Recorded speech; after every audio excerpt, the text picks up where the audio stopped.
Salut tout le monde, on se retrouve pour une nouvelle vidéo sur Cyberpunk TCG. Alors aujourd'hui, on a des nouvelles par rapport aux événements de pré-release. Cependant, avant de parler de tout ça, on a une nouvelle carte aujourd'hui que je voulais vous montrer par la même occasion.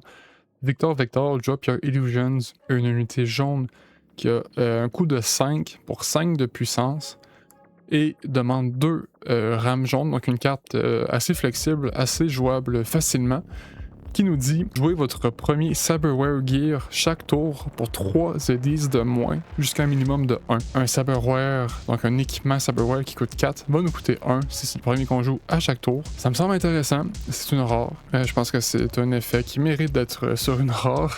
Voilà, j'ai pas regardé le card pool des équipements Cyberware pour en parler plus ici, mais c'est une carte qui, je pense, va être fortement intéressante. Et on passe donc à ce que je voulais vous parler.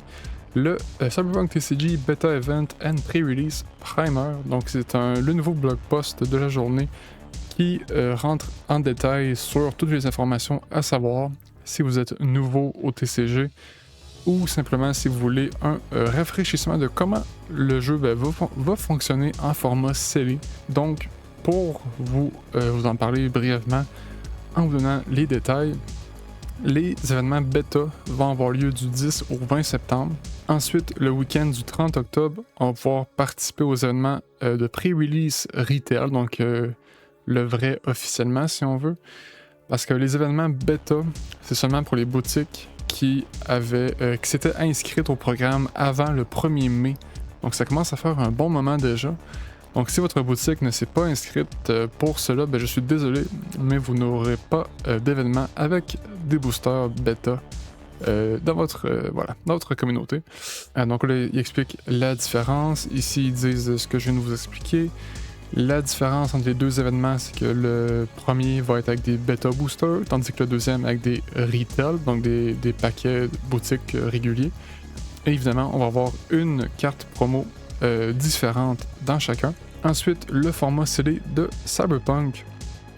Donc dans les kits, on va avoir une carte promo, 6 paquets selon l'événement, donc bêta ou retail, et un paquet contenant 3 légendes random additionnelles. Donc ça, j'en ai parlé, pas dans ma dernière vidéo, mais dans l'autre d'avant, si je me trompe pas.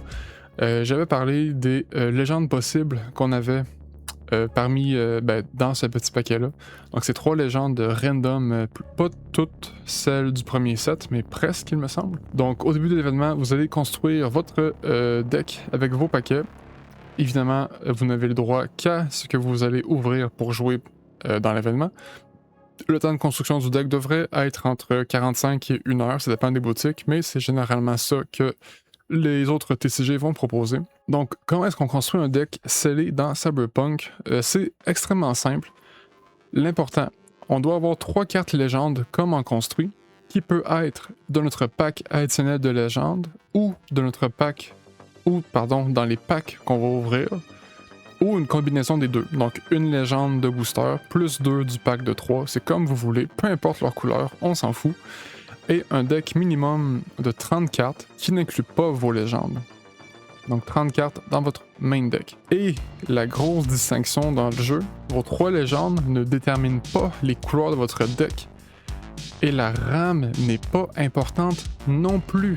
On oublie le concept de rame complètement.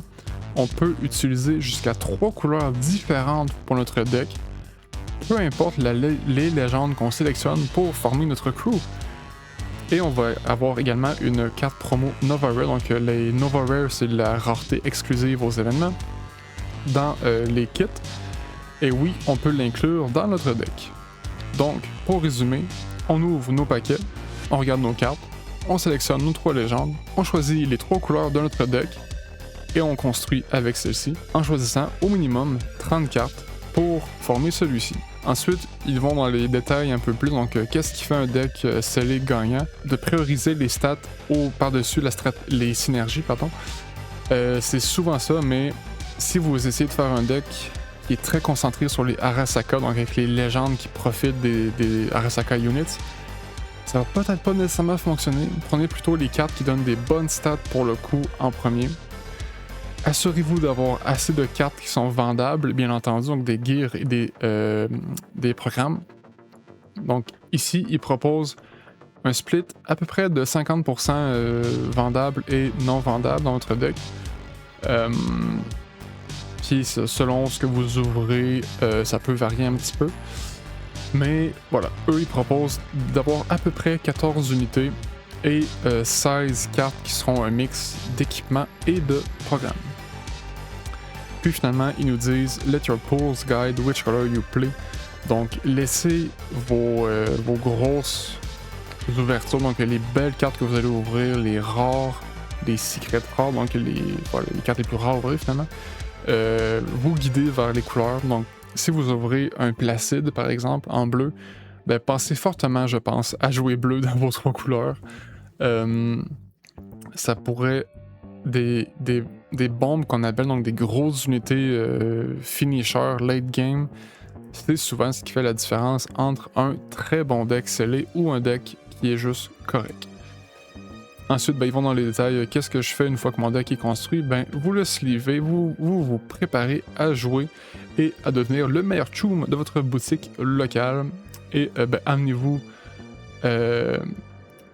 évidemment, comme j'ai dit, ben, des sleeves, un playmat. Et au début du tournoi, où vous allez dans le kit qu'on voyait plus haut, il y a un set de dés. Donc vous n'avez pas à acheter des dés auparavant. Donc ça c'est très très cool. Et évidemment, on a ici sur Melee, vous aurez localement toutes vos boutiques proches qui ont déjà publié des événements de pré-release pour le jeu. Donc je vous invite fortement à aller regarder ça. Ça devrait vous indiquer où est-ce que vous devrez vous diriger pour jouer au jeu en avance. Donc voilà, c'est tout ce qu'on avait à dire aujourd'hui. Donc plutôt bref, mais fortement intéressant quand même, surtout avec les spécifications du deck building en scellé. J'ai très hâte de voir comment ça va se jouer. Je pense que ça va être fortement intéressant. Et puis moi je vous dis à la prochaine. Si vous avez apprécié, laissez un like, un commentaire, abonnez-vous, partagez, ça m'aide énormément. Et je vous dis à plus.